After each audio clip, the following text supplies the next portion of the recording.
The Metroidvania genre comes from unusual beginnings, merging the core conceits established in the original Metroid and Castlevania games in 1986. Since then, the genre has grown and evolved, becoming something of a juggernaut today. Hello and welcome to RetroCade. In this video we made a list of the 10 best Metroidvania games ever made.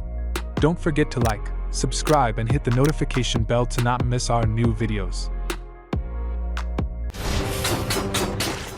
Dead Cells is a bit of a controversial entry, as it's more considered a Roguevania than an outright Metroidvania, but it earns its place on this list for incorporating some key elements of a Metroidvania and offering an incredible gaming experience across the board. You take on the role of the prisoner, who wakes up in a cell deep in a strange dungeon.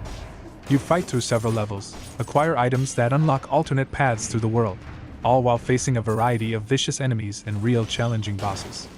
The weapon variety in this game is unparalleled, offering axes, swords, spears, magical boots, loots, crowbars, and a literal shark, and all of these items provide some game-changing abilities that keep each running feeling fresh and fun.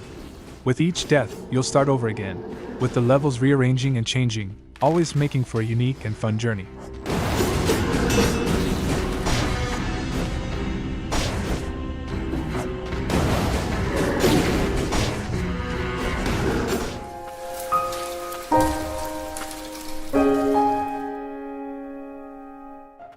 A blight has corrupted the land and its people, but young Lily, the protagonist, is the descendant of the White Priestesses, and only she can cleanse the corrupted spirits she encounters. As she purifies spirits, they join her as companions on the journey. Ender Lilies utilizes a gorgeous art style and genuinely beautiful music to carry you through the haunted world of Land's End. The combat feels a little clunky, and quite a few bosses feel overtuned to a frustrating extreme, but the art design and writing are top-notch. The way in which you control Lily, but your attacks are all handled by her guardian spirits, makes for a unique experience among the entries on this list.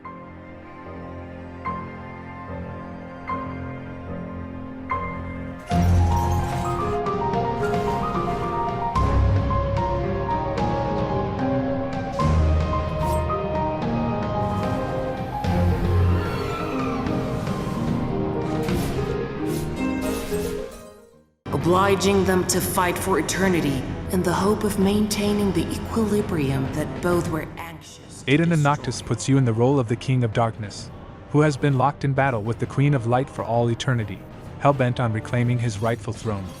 This literal struggle between good versus evil has continued for all eternity. But can the cycle be broken?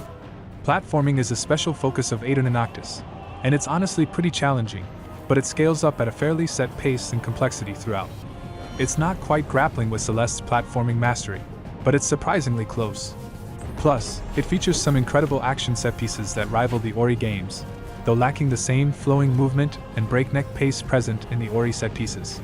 Aeterna Noctis rewards decisive and precise platforming, and the combat is both demanding and satisfying, pitting you against a number of unique enemies stretching across the vast world of Aeterna.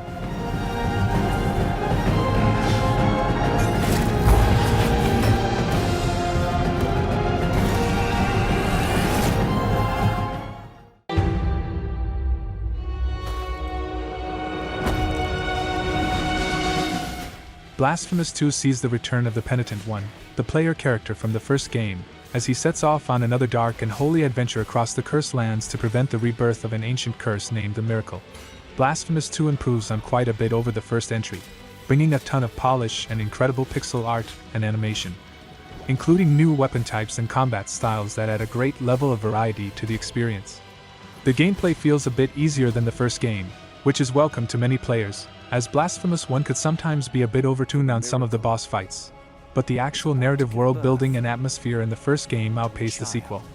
All things considered, this game is a bit more accessible and leans much more into the Metroidvania elements than the first, giving this game a slight edge.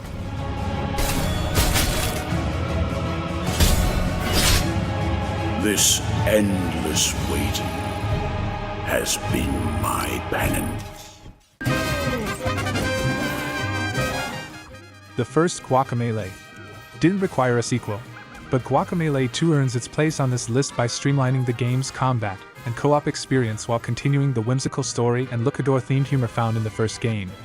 Guacamelee 2 expands the world of the first title by exploring the Mexiverse, a hilarious Mexican-themed spin on the multiverse. The gameplay incorporates fantastic wrestling combos and fleshes out the combat mechanics of being a chicken.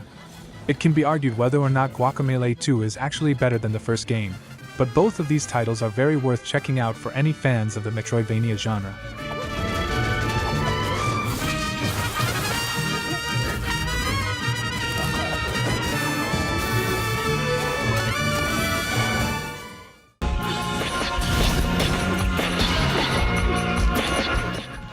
SteamWorld Dig was a very fun game, but in retrospect, it feels a bit more like a proof of concept compared to improvements found in its sequel.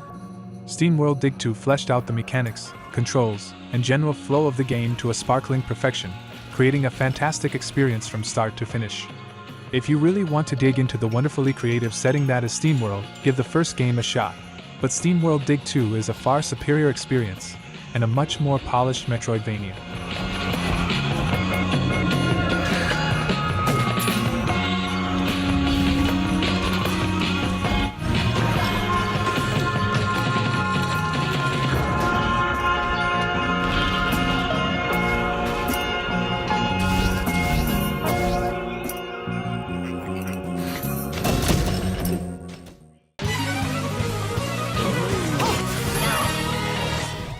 Heavily inspired by Castlevania Symphony of the Night, Bloodstained, Ritual of the Night offers a unique combat feel as you explore a strange castle filled with ghoulish and bizarre creatures.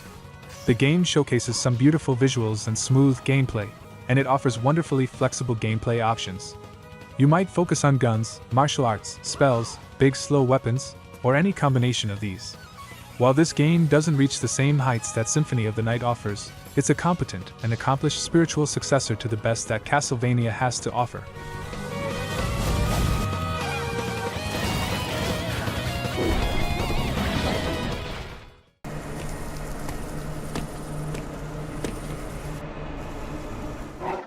The long-awaited sequel to 2002's Metroid Fusion, Metroid Dread, released 19 years later to rave reviews.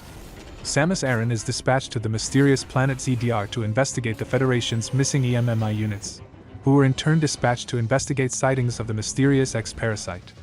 Samus quickly discovers a hostile world, battling and avoiding the corrupted EMMI as she explores the depths of alien ruins, ancient laboratories, and foreboding cave systems.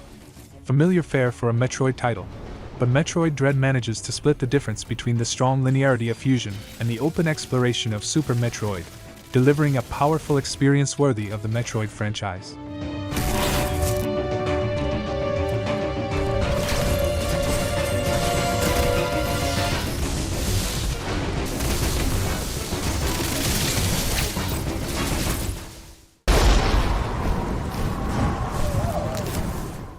Yet another sequel then builds on and improves the aspects of its predecessor.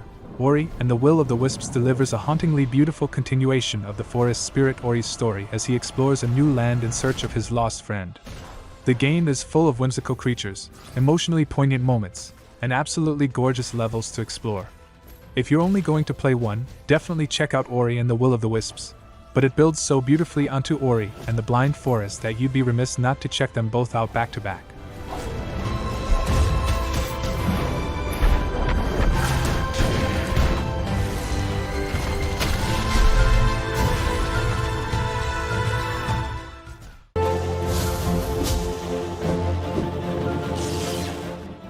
Team Cherry, a small dev team from Australia, hit the scene with the monumental release of Hollow Knight in 2017. An instant classic, Hollow Knight captured the hearts and minds of countless Metroidvania fans with its beautiful art direction, stunning soundtrack, and masterful level design. You follow the knight as he delves deep underground, exploring labyrinthine tunnels and once great cities. He battles with monstrous creatures and powerful warriors, meets many friendly and not-so-friendly faces, and uncovers the dark history of the once great kingdom of Halonist. Taking nearly 60 hours to do everything in the game, Hollow Knight has an enormous amount of curated content to enjoy and hidden areas to discover.